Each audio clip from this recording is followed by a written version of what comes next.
Hello everyone, welcome to story time. आज हम एक ऐसी कहानी सुनाने वाले हैं जो हमें ये सिखाती है कि आवाज़ और खामोशी दोनों का अपना एक जादू है। असली ताकत तब बनती है जब दोनों एक साथ चलती हैं। बहुत साल पहले पहाड़ों और गहरे जंगल के बीच एक छुपा हुआ राज्य था, ज़राथिया।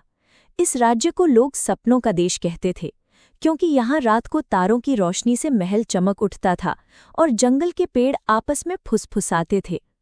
वहीं पर राजा रानी की 2 बेटियां थीं। अरीशा, बड़ी बेटी, उसकी आवाज़ बिजली की तरह गूंजती थी। वो हर वक्त बातें करती, रंगों की, कपड़ों की, लोगों की। उसकी हंसी महल की दीवारों से टकराकर गुनगुनाहट बन जाती थी। इनाया, छोटी बेटी, ये राजकुमारी बिल्कुल खामोश थी। महल के लोग उसे समझते थे कि वो कमज़ोर है, लेकिन असल में उसके अंदर एक रहस्य छुपा था। वो प्रकृति की जुबान समझ सकती थी, पेड़ों की सांस, नदियों की सुरीली धुन और हवाओं की कहानी। एक रात चांदनी के नीचे इनाया ने जंगल से एक मदद की पुकार सुनी। आवाज़ बिल्कुल इंसानों की नहीं थी, जैसे जमीन के अंदर से कोई रो रहा हो। उसने अपनी आंखों से चमकती रोशनी का पीछा किया और पहुंच गई एक पुराने विशाल पेड़ के सामने। ये था जड़ रक्षक, जंगल का पुराना रक्षक पेड़, जिसके बारे में सिर्फ पुरानी किताबों में लिखा था। उसकी छाल पर पुराने युगों के निशान चमक रहे थे। जैसे ही इनाया ने पेड़ को छुआ, उसकी हथेली पर एक लाल रोशनी उभर आई, जैसे एक छोटी लाल लाडी जल उठी हो। पेड़ की आवाज़ हवाओं के साथ गूंजी। महलों के अंदर अंधेरा है, 3 शक्तियां उसे खा रही हैं, अभिमान, लालच और डर। अगर तुमने इन्हें ना रोका तो राज्य जल उठेगा। पेड़ से 3 पत्ते नीचे गिरे, एक लाल, एक नीला और एक पीला। जैसे ही इनाया ने उन्हें छुआ, उनमें से जादुई रोशनी फूट निकली।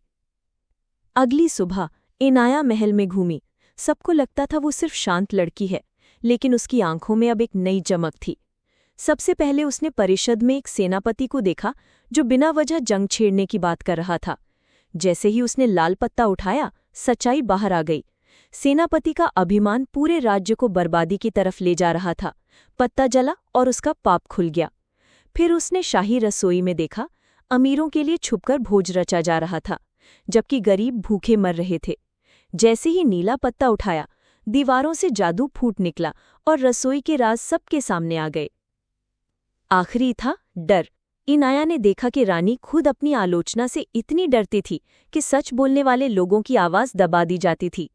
जैसे ही पीला पत्ता जल उठा, रानी के दिल का डर तोड़ दिया गया और सब सच सामने आ गया। जब तीनों पाप मिट गए, पूरा महल एक बरसात की तरह रोशनी से भर गया। जड़ रक्षक की आवाज़ फिर से गूंजी। राज्य को एक ऐसा नेता चाहिए जो सिर्फ बोलकर नहीं, बल्कि खामोशी से भी सुन सके। अब खामोश राजकुमारी की आवाज़ प्रकृति के साथ गूंजेगी। उस पल अरीशा चुप हो गई। पहली बार उसने अपनी बहन इनाया की खामोशी में छुपी आवाज़ सुनी। इनाया ने ताज अरीशा को दे दिया और खुद उसका मार्गदर्शन बन गई। और इस तरह दोनों बहनें, एक आवाज़ की शक्ति और एक खामोशी की शक्ति मिलकर ज़राथिया को बचाने वाले जादुई रखवाले बन गई।